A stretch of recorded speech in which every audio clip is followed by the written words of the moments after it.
నా వాక్యం చదువుకున్నాం. యోహాను పత్రిక 3వ అధ్యాయం మొదటి కొన్ని వచనాలు. యోహాను రాసిన మొదటి పత్రిక 3వ అధ్యాయం మొదటి వచనం. మనము దేవుని పిల్లలమని పిలువబడిన తండ్రి మనకెట్టి ప్రేమ అనుగ్రహించిన చూడుడి, మనము దేవుని పిల్లలు. ఈ హేతు చేత లోకము మనల్ని ఎరగదు, ఏలయనగా అది ఆయన్ని ఎరగలేదు. మాట ప్రార్థన చేసుకుంటాం.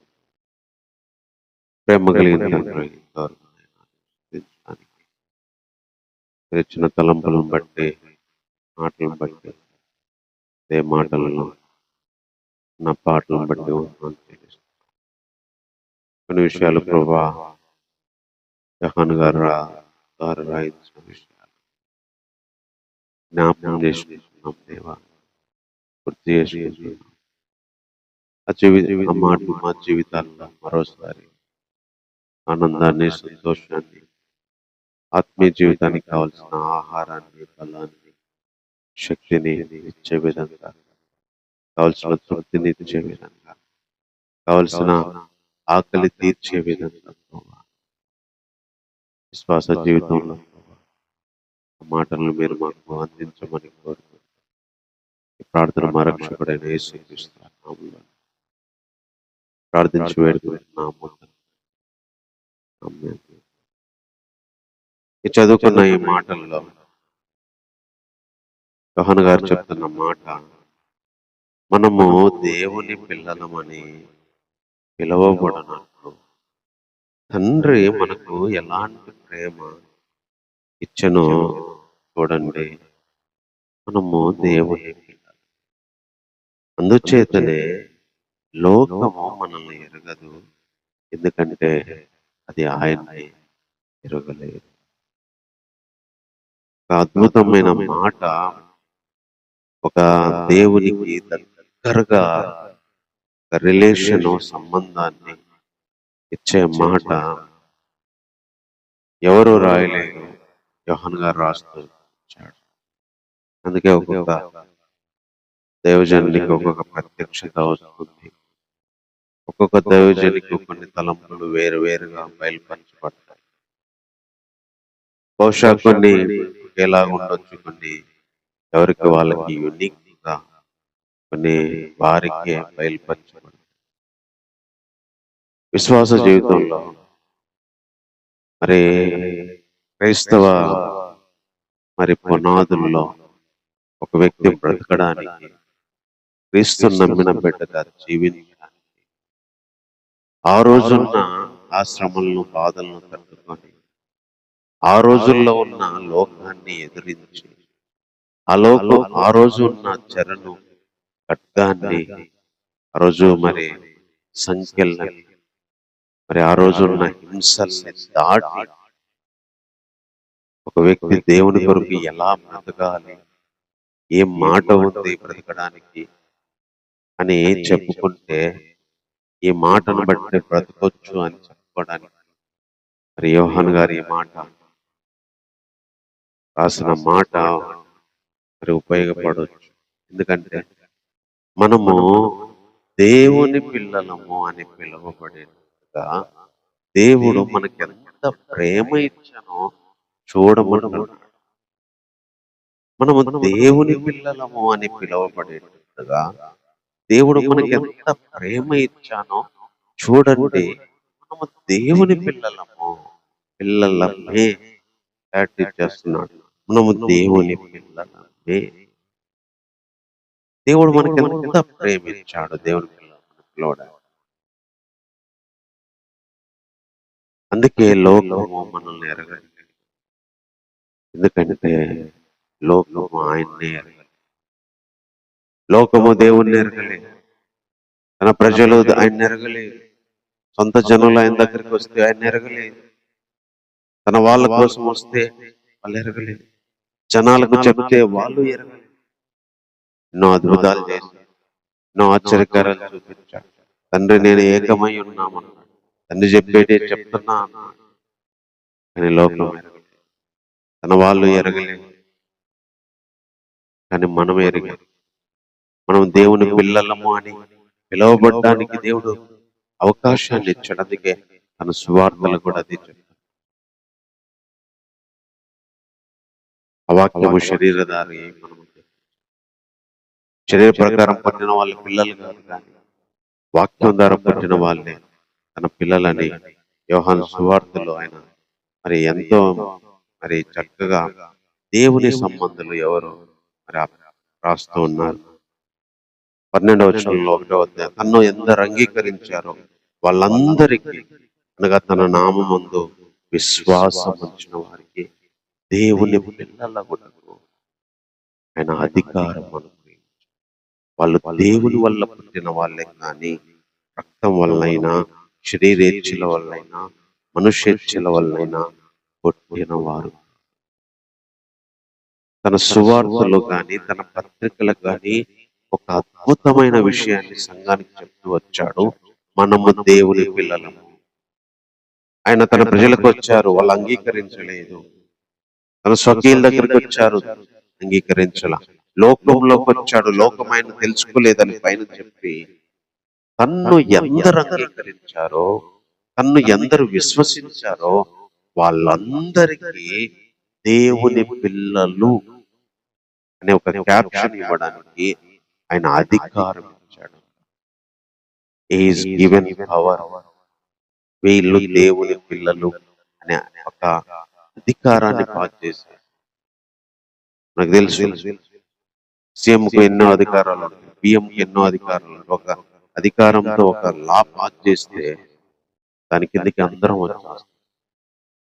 దేవుడు ఇక్కడ ఒక లా పాస్ చేశాడు. ఆ లా ఏంటంటే, నా పిల్లలు అని ఈ రోజు నుంచి నేను ఎవరిని అంటానంటే అంగీకరించాను. నా నామందు విశ్వాసం ఉంచే వాళ్ళే నా పిల్లలు. ఎందుకంటే నేను లోకంలోకి వచ్చా, వాళ్ళు తెలుసుకోలేదు. స్వకీయుల దగ్గరికి వచ్చా, వాళ్ళు తెలుసుకోలేదు. వాళ్ళు శరీరేచ్ఛల వల్ల పుట్టల, మనుష్యేచ్ఛల వల్ల పుట్టల, వాళ్ళు దేవుని వల్ల పుట్టిన. ఆ పిల్లలు ఎవరంటే దేవుని వల్ల పుట్టారు.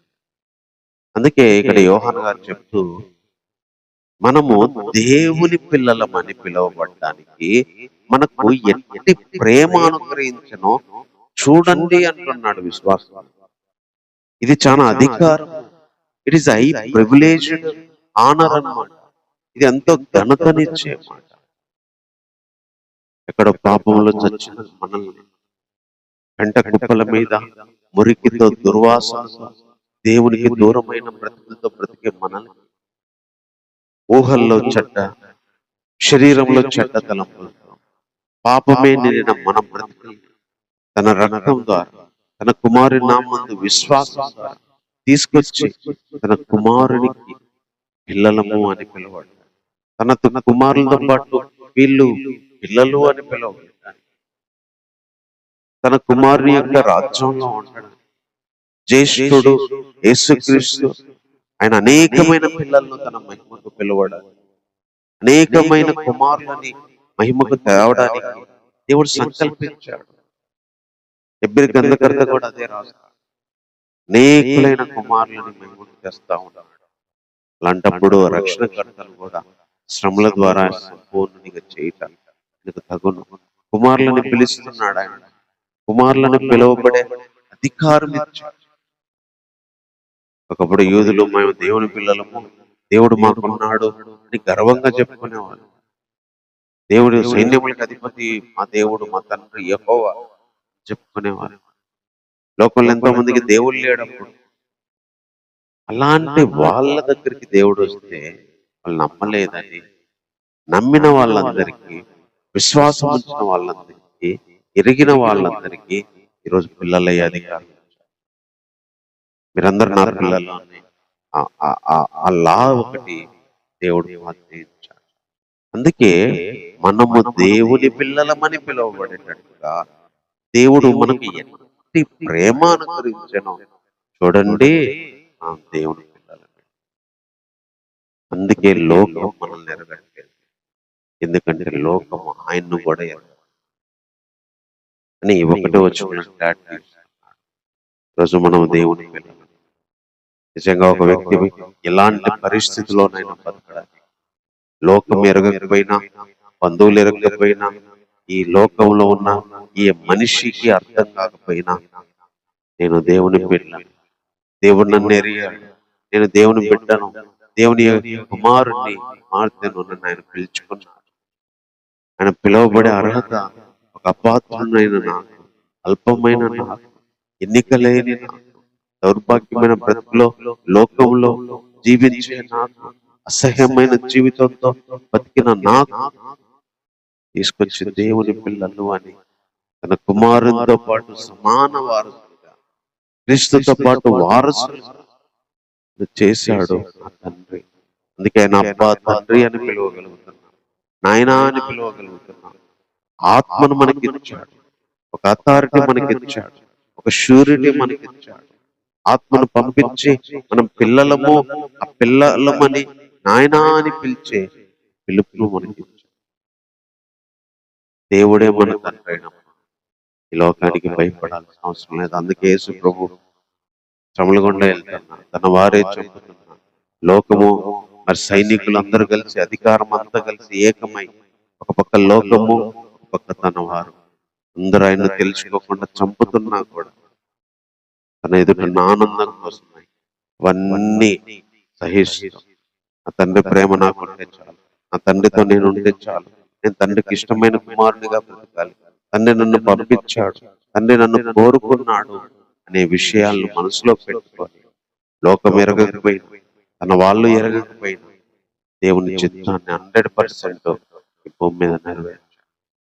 అందుకే యోహాను గారు చెప్తున్నాడు, మనం దేవుని పిల్లలు, లోకం ఎరగదు, ఆయన నెరవేర్చాడు.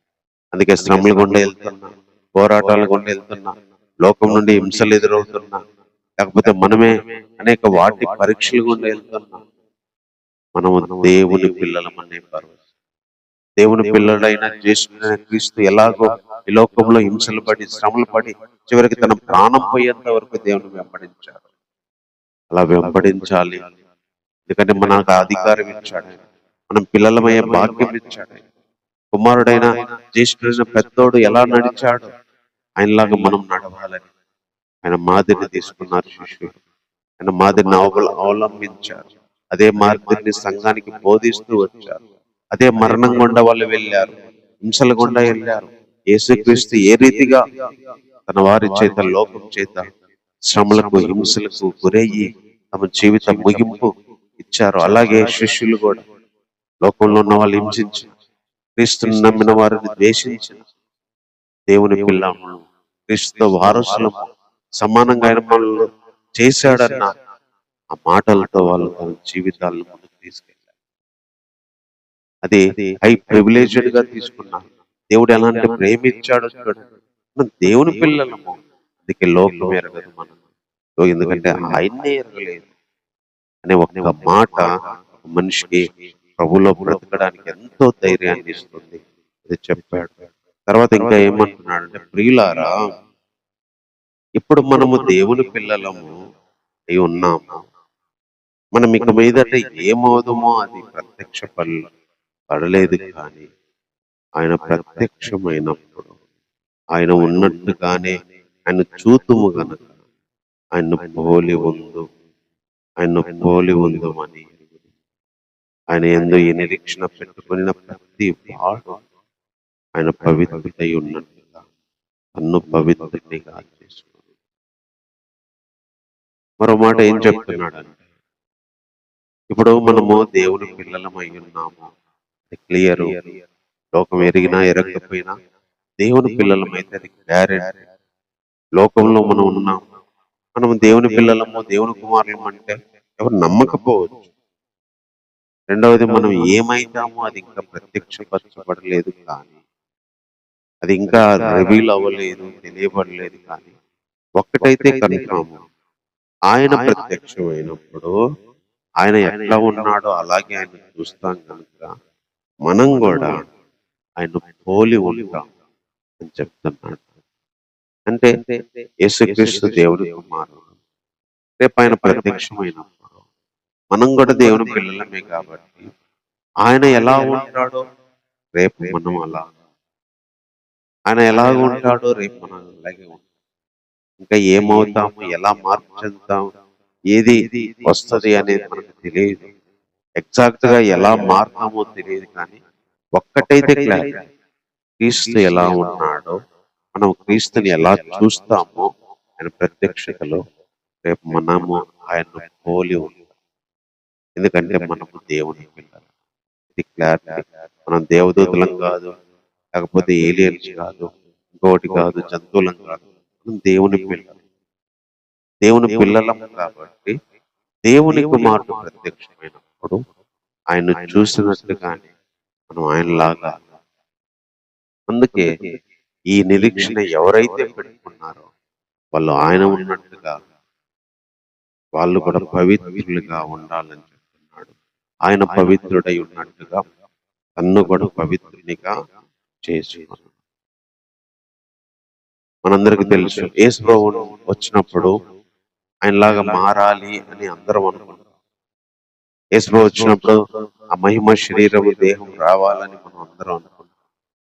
క్రీస్తు కుమారునిలాగా మనం కుమారులుగా మారాలని అందరికీ ఉంటుంది.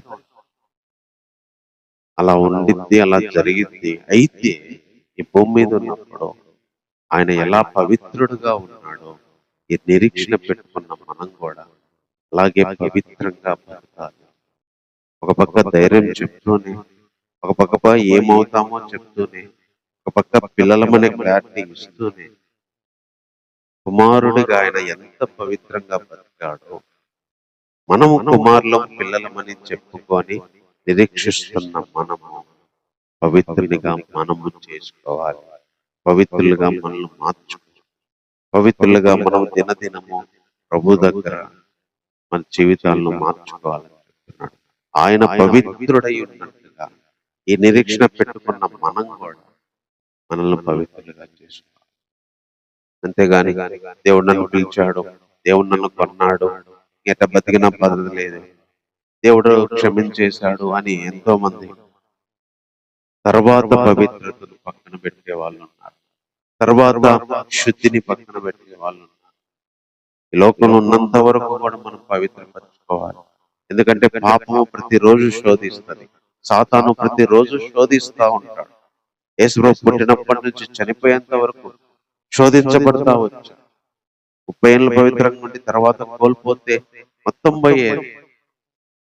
అలాగే మనం ఈ లోకంలో ఉన్నన్ని రోజులు ప్రభులోకి వచ్చినాక పవిత్రం అవుతాం. కానీ మిగిలిన రోజులన్నీ పవిత్రంగా బతకాల్సిన బాధ్యత, పవిత్రంగా చూసుకోవాల్సిన బాధ్యత, పవిత్రంగా ఉండాల్సిన బాధ్యత మంది. శోధనలను తట్టుకొని, లోకాశలను తట్టుకొని, లోకంలో ప్రేమించకుండా, లేకపోతే సత్యానికి విరోధంగా చేసే వాక్యాలను దూరంగా ఉండి పవిత్రంగా బ్రతకాలి, పవిత్రంగా చేసుకోవాలి. దానికి మనల్ని మనమే ఆయన ఉన్నట్టుగా పవిత్రంగా చేసుకోవాలని చెప్తున్నాడు. ఎందుకంటే మనం ఏమవుతాం ఇంకా తెలియదు. మనం దేవుని పిల్లలమే. ఆయన ప్రత్యక్షమైనప్పుడు ఆయనలాగే మనం పోలి ఉంటాం. అందుకే ఆయన ఉన్నట్టుగానే మనం కూడా ఈ లోకంలో పవిత్రంగా బ్రతకాలి అని చెప్తున్నాం. తర్వాత ఇంకేం చెప్తున్నాడంటే, పాపము చేయు ప్రతివాడు ఆజ్ఞను అతిక్రమిస్తాడు. ఆజ్ఞ అతిక్రమమే పాపము. పాపములు తీసివేయుటకి ఆయన ప్రత్యక్షమాయనని మీకు తెలియను.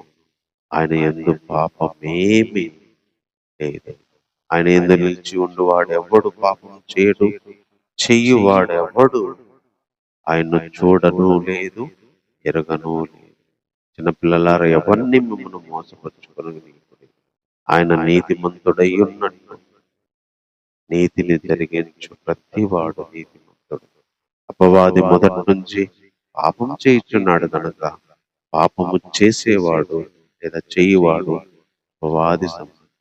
అపవాది క్రియలను లయపరిచే దేవుని కుమారుడు ప్రత్యక్షమైన దేవుని మూలంగా పుట్టిన ప్రతి వాణిలో ఆయన బీజము నిలుచును గనక వాడు పాపం చేయడు. వాడు దేవుని మూలముగా పుట్టిన వాడు కనుక పాపము చెయ్యజాలడు. ఇంకొక మంచి విషయాన్ని యోహాను గారు చెప్తున్నాడు. పాపము చేసేవాడు ఆజ్ఞను అతిక్రమిస్తాడు. ఆజ్ఞను అతిక్రమించడమే పాపం. ఈ లోకానికి పాపం ఎలా వచ్చిందంటే ఆజ్ఞను అతిక్రమించడం. ఆదాముకు దేవుడు ఆజ్ఞ ఇచ్చాడు, ఏ ఒక్క ఆజ్ఞ, దేవుని ఆజ్ఞను అతిక్రమించాడు. ఈరోజు పాపం చేసేవాడు ఆజ్ఞను అతిక్రమిస్తాడు. ఆజ్ఞను అతిక్రమించడమే పాపం. కానీ పాపాలు తీసివేయడానికి యేసుక్రీస్తు వచ్చాడు. ఆయనలో పాపం ఉంది. అందుకనే ఆయనలో నిలిచేవాడు పాపం చెయ్యడు, పాపం చేసేవాడు ఆయన్ను చూడడు, ఎరగడు. అందుకే మిమ్మల్ని మోసపరుచుకోవద్దు. నీతిని జరిగించేవాడు నీతిమంతుడైనట్టుగా వాడు నీతిమంతుడైతాడు. అదే అపవాది మొదటి నుంచి పాపం చేసేవాడు కాబట్టి పాపం చేసేవాడు కూడా అపవాది సంబంధి. మనం దేవుని పిల్లలమని ఎంతో మంది చెప్పుకుంటాం, కానీ ఆజ్ఞను అతిక్రమించి పాపం చేస్తే, పాపం చేసే నైజము అపవాది. ఆది నుండి వాడు పాపం చేస్తున్నాడు, పాపం చేపిస్తున్నాడు. పాపం చేసేవాడు అపవాది సంబంధి. యేసుక్రీస్తు ఎందుకు వచ్చాడంటే పాపాలు తీసివేయడానికి వచ్చాడు. ఆయనలో పాపం లేదు. ఆయన పిల్లలమని చెప్పుకున్న వాడు ఆయన నీతిమంతుడై ఉన్నట్టుగా నీతిని జరిగించేవాడు నీతిమంతుడు. మరి పాపం చేసేవాడు అపవాది సంబంధి. పాపం మొదటి నుంచి చేస్తుంది అపవాది. మీరు దేవుని పిల్లలైతే దేవుని బీజం మీలో ఉంటది, మీరు పాపం చెయ్యరు. కానీ అపవాది క్రియలేంటి? పాపం చేయడం, చేపియడం, చేయడం, చేపియడం. ఆ క్రియలు లయపరచడానికి యేసుక్రీస్తు వచ్చాడు. పాపం విషయంలో ఫుల్ క్లారిటీ ఇక్కడ ఇచ్చేసాడు. విశ్వాసి పాపం చేయకూడదు, ఏ వ్యక్తి పాపం చేయకూడదు. పాపం చేయడం అంటే ఆజ్ఞను అతిక్రమించడం. ఆజ్ఞను అతిక్రమించడం అంటే పాపం చేయడమే. పాపం చేసేది మొదటి నుంచి అపవాది. ఈరోజు పాపం చేసేవాడు కూడా అపవాది సంబంధి. నీతిని జరిగించేవాడు దేవుని సంబంధి. యేసుక్రీస్తు నీతి జరిగించాడు, ఆయనలో పాపం లేదు, పాపం తీసివేయడానికే వచ్చాడు. ఆయన బీజం మనలో ఉంటే పాపం చేయలేము. అదే పాపం చేస్తే ఆయన ఎరగలేదు, ఆయనలో నిలబడలేదు, ఆయన మోసం చేసి.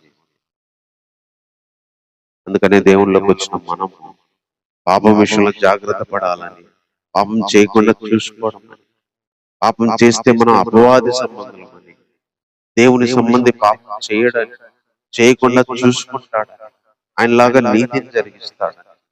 పాపం చేయడం అనే క్రియలు నయపరచడానికి, పాపం చేపించడము అనే అపవాది క్రియలు లయపరచడానికి యేసుక్రీస్తు లోకానికి వచ్చాడు.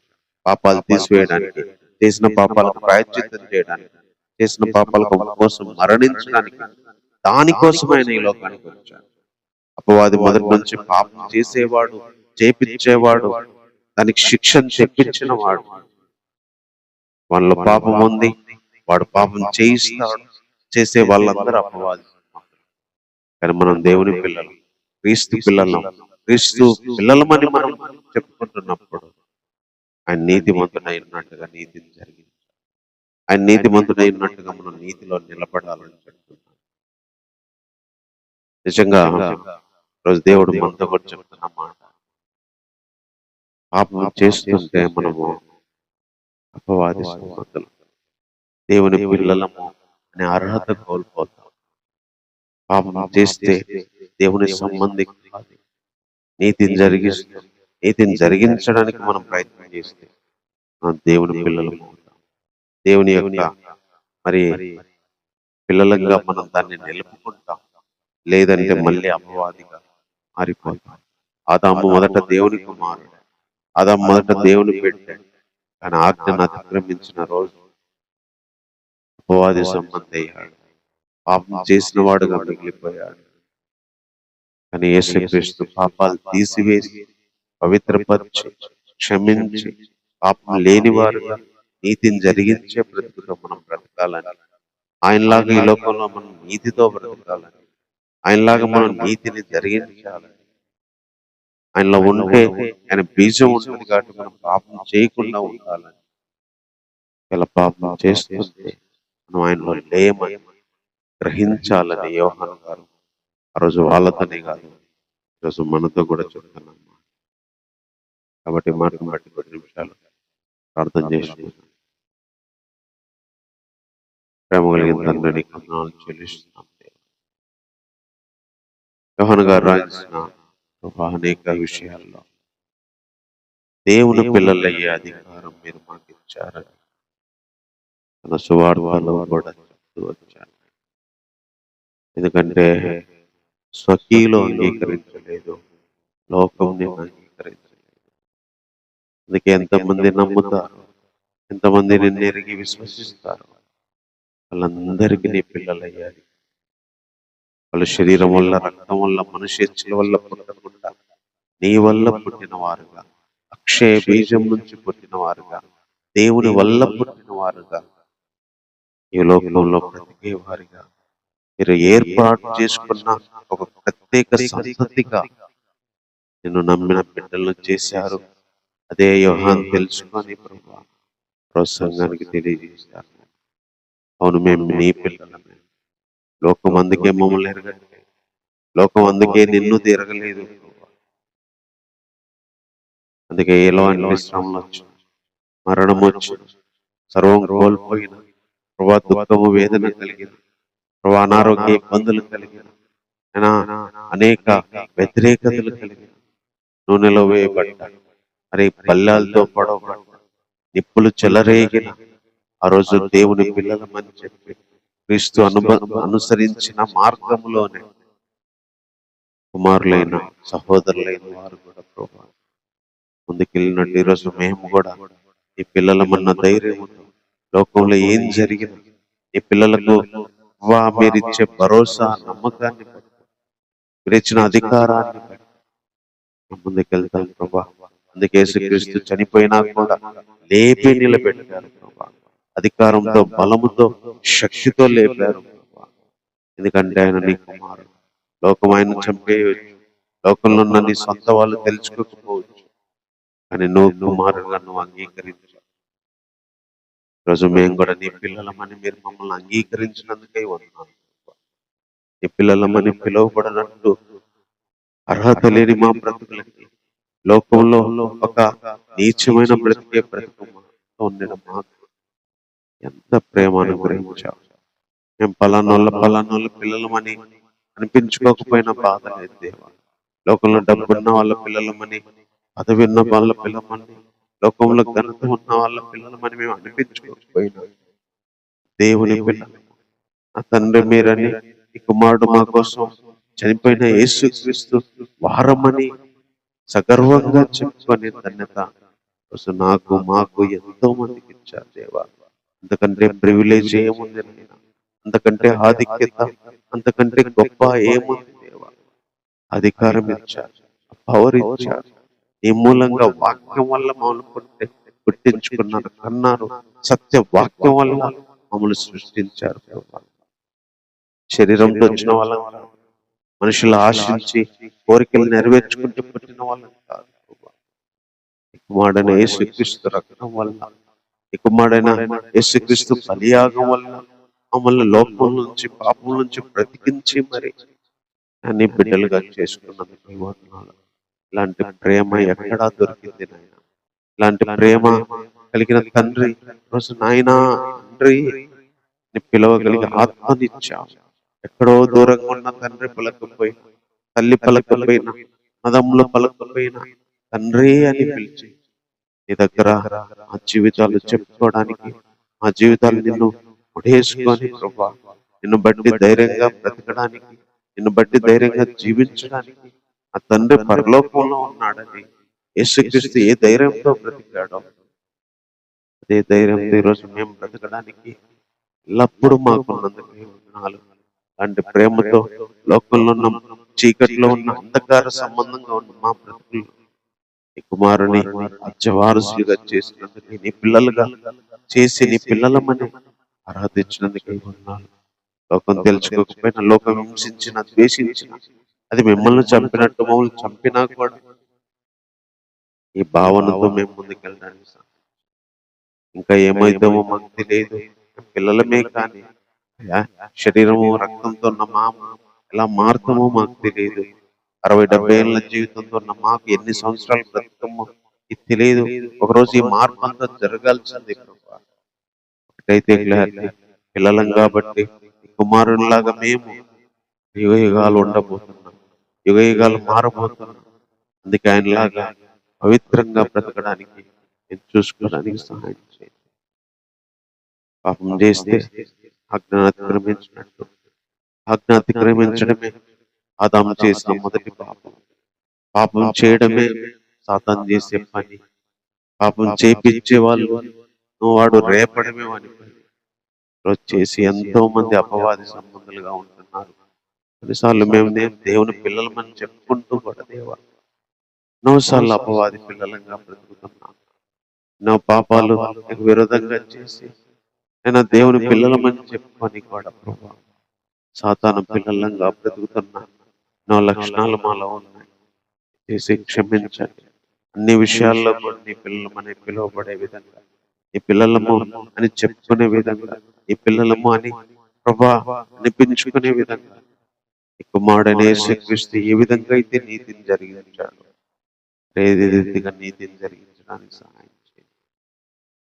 నీతిని జరిగించేవాడు నీతిమంతుడు, నీతిమంతుడు నీ పిల్ల ప్రభా. పాపం చేయవాడు అపవాది సంబంధి, పాపం చేయవాడు నీ అయినా ప్రభా నిన్ను ఎరగలేదు, నిన్ను తెలుసుకోలేదు. ఈ విషయాలు మాకు క్లారిటీ ఇచ్చావు దేవా. అందుకే పాపం చేస్తున్నామంటే నీకు దూరం అవుతున్నాను. పాపం చేస్తున్నామంటే నీ పిల్లలుగా మీరు ఇచ్చిన అర్హతను కాళ్ళతో ప్రభా తీసివేసినట్లే దేవా.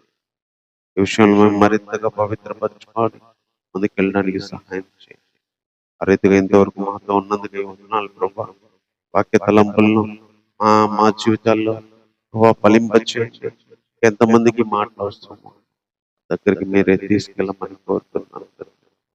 ఆరాధనలో సాయం చేసి సార్వత్రిక ప్రజలు విశ్వాసులతో పాటు ఈ ఆదివారం పునరుద్ధాన దినాన ప్రభా ఈ నామమును నీ సన్నిధిని నిన్ను తలంచుకొని మేము మాటలతో ఆరాధన తలంపులతో అదేవిధంగా వాక్య తలంపులతో కొంత సమయం గడపడానికి ఈ సన్నిధిలో ఉన్న భాగ్యాన్ని మాకు ఇచ్చినందుకే వందనాలు. రోజంతా ఈ దినమంతా వారమంతా మళ్ళీ నీ సన్నిధిలో గడిపేంత వరకు ప్రభా మా జీవితాల్లో మీ కృప మీ సమృద్ధిని మాకు దయచేయండి. ఈ ప్రేమతో నింపండి. అన్ని విషయాల్లో ప్రభా మీ సహాయాన్ని దయచేయండి. వదిలిపెట్టే దేవుడు కాదు నాయన, విడిచిపెట్టే దేవుడు కాదు. ఎంత పాపినైనా ప్రభా అపవాది సంబంధులను సైతం మార్చి నీ సంబంధులుగా నీ పిల్లలుగా చేసుకునేవాడు. ఇంకెంతో మంది లోకంలో అపవాది సంబంధులుగా అపవిత్రతతో బ్రతుకుతూ ఒకప్పుడు మాలాగే ఎరగని స్థితిలో ఉన్నారు. దయచేసి నీ పిల్లలనే పిలువబడే అర్హత వాళ్ళందరికీ కూడా మీరు దయచేయండి. అనేక విషయాల్లో సాతాను మాట విని నీ ఆజ్ఞలను అతిక్రమించి ఏ విషయాల్లో ఎంతమంది తప్పిపోతున్నారో దేవా వారందరినీ మీరు జ్ఞాపకం చేసి క్షమించండి. ఏ విషయాల్లో నీ మాట నీ ఆజ్ఞను మీరి నీకు దూరమైన స్థితిలో శిక్షను మరణాన్ని వేదనని తెచ్చుకున్నారు ప్రభా వారందరికీ ఈ కృపను మీరు అనుగ్రహించమని కోరుతున్నాను. ఇంతవరకు సహాయం చేసినందుకే వందనాలు ప్రభా. కుటుంబాలను జ్ఞాపకం చేసుకుని వచ్చిన వారి కుటుంబాలను జ్ఞాపకం చేసుకుని చుట్టుపక్కల ఉన్న కుటుంబాలను జ్ఞాపకం చేసుకుని మా బంధువులు రక్త మరి సంబంధులు స్నేహితులను జ్ఞాపకం చేసుకోండి, ప్రియులను జ్ఞాపకం చేసుకోండి. ఇంకా లోకంలో ఉన్న మరి ఆయా కుటుంబాలను వ్యక్తులను జ్ఞాపకం చేసుకోండి. ఇబ్బందుల్లో ఉన్నారు సహాయం చేయండి, అనారోగ్యంలో ఉన్నారు స్వస్థత ఇవ్వండి, నా దుఃఖంలో ఉన్నారు ఆదరణ సంతోషం ఇవ్వండి. అంతేకాకుండా ప్రభా సమాధాన సంతోషాలు దయచేయండి, ఆర్థికంగా సహాయం దయచేయండి ప్రభా. అప్పులతో ఉన్నారు సహాయపడండి, పనులు లేని స్థితిలో ఉన్నారు సహాయం చేయండి. ఎంతో మరి ఇబ్బంది వేదన ఎదుర్కొంటున్నారు ప్రభా సహాయం చేయండి. శ్రమలతో ప్రభా పోరాటాలతో సాగుతున్న కుటుంబాలు ఉన్నారయ్యా సహాయం చేయండి. అడుగడగనాన్ని కృప చూపించండి. నాయకులకు అధికారులకి గవర్నమెంట్ పరిపాలకులకి రాజకీయవేత్తలకి దేశాల మధ్య సమాధానం, రాజ్యాల మధ్య సమాధానం, రాష్ట్రాల మధ్య సమాధానం దయచేయండి. వాళ్ళ ఆలోచనలలో కూడా అందరికీ ప్రయోజనకరమైన నిర్ణయాలు, క్షేమం కలిగించే నిర్ణయాలు తీసుకునే విధంగా రాజు కాలువలను మరి నీటి కాలువల్లాగా వాళ్ళ హృదయాలను మీరు తిప్పండి ప్రభువా. ఆ రీతిగా మీరు సహాయం చేయండి తండ్రి. ఇంతవరకు మాతో ఉండి నడిపించినందుకే వందనాలు. సార్వత్రిక సంఘాన్ని మరింత పవిత్రతతో, మరింత నీతితో నిన్ను ఎదుర్కొనే విధంగా నీ రాకడకు సిద్ధపరచండి. స్వార్థను, సేవకులను, సంఘాలను విస్తరింపచేయండి ప్రభా. స్వార్థ సేవలు సంఘాల్లో ఉన్న లోపాలను సరిదిద్దండి. సంఘాల్లో గొడవలు, సంఘాల్లో అసూయలు, సంఘాల్లో లోకం వచ్చి ఎన్నో లక్షణాలు సంఘాల్లో ప్రభా, గౌరవాలు, ఘనతలు, మర్యాదలు, సంఘాల్లో అవినీతిలో, సంఘాలలో జరుగుతున్న అక్రమాలని ప్రభా అరికట్టండి. క్రీస్తుకు తగిన విధంగా తను తాను సిద్ధపరచుకున్న వధువు సంఘంగా ప్రభా మీరు అక్కడ కొరకై ప్రతి సంఘాన్ని సిద్ధపరచండి. అధికారుల కోసం, పేరు కోసం, డబ్బు కోసం, ఇంకా లోక సంబంధమైన సుఖాల కోసం ఈరోజు లోకము సంఘంలోకి వచ్చింది దేవా. మరింతగానైనా సంఘాన్ని శుద్ధి చేసి నీ రక్తంతో మరొకసారి పవిత్రపరచమని కోరుతున్నాను. అరితిగా నన్ను, మమ్మల్ని ప్రభా మీరు మరోసారి పవిత్రపరిచి మీరు అక్కడ కొరకు సంపూర్ణంగా సిద్ధపరచమని ప్రార్థన మా రక్షకుడైన యేసుక్రీస్తు వారి నామములో ప్రార్థించి వేడుకుంటున్నాము తండ్రి. ఆమేన్. మన తండ్రి అయిన దేవుని ప్రేమ, మన రక్షకుడు ఆయన కుమారుడైన యేసుక్రీస్తు వారి కృప, పరిశుద్ధాత్మ యొక్క సహాయము, సన్నిధి ఈ రీతిగా వాక్యం విన్న మనకు, సార్వత్రిక సంఘానికి, భూమి మీద ఉన్న ప్రతి ఒక్కరికి ఆయన రాకడ వరకు, మనం ఆ రాజ్యంలో చేరేంత వరకు, ఆయనలాగా మారేంత వరకు తోడైండి నడిపించును. ఆమేన్. అందరికీ వందనాలు.